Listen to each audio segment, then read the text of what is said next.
একজন রান্না করছে। কি রান্না করছে আজকে? এদিকে আসো, আমি দেখাচ্ছি। না বলো, তোমাকে বলেছিলাম খিচুড়ি করতে। কি খিচুড়ি এটা? এটা হলো পোলাও। কি বদমাশ, আমাকে বলছে খিচুড়ি করেছি আমি, আর সে মনে মনে কি বানাচ্ছে দেখো। আমি গন্ধও পাচ্ছি, বলছি খিচুড়ির গন্ধ এরকম। চিকেন কষা দিদি গন্ধ পাচ্ছি তখন থেকে। দেখো এখানে রান্না করছে একজন। ও মাই গড, একজন না গিয়ে এইসব করেছে। এখানে আছে চাটনি, এবার চাটনিও করেছে। তুমি কি করছো গো এত? আরেকটা জিনিস আছে। আর একটা কি? পাপড়, কিন্তু ভাজা হয়নি। এইসব কাণ্ড করছে এরা, দেখো। তার মানে কষা চিকেন উইথ পোলাও, চাটনি, পায়েস আর পাপড়।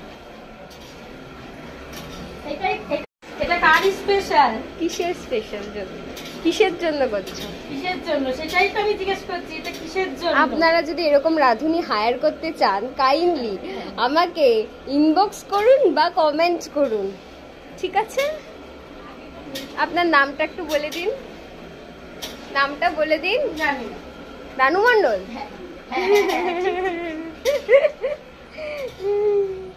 আপনি এইসব দিয়ে খাচ্ছেন? ওখানে অত ভালো ভালো রান্না হচ্ছে, ঠ্যাং ছুরি এইসব খাচ্ছেন? হ্যাঁ, আমি বাঙালি। তা ওটা, ও বাপরে বাপ, খান তাহলে আর কি।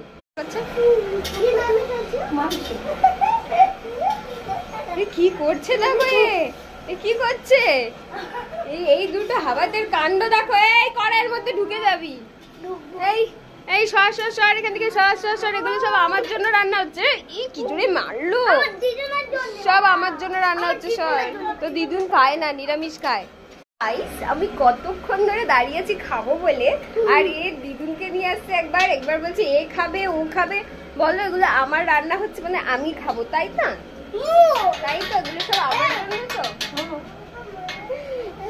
না আমার স্বাদ না, মাংস খাওয়ার স্বাদ। এই দেখো গরম গরম পেয়ে গেছি, কি মজা। এই দেখো, এটা এখন খাবো।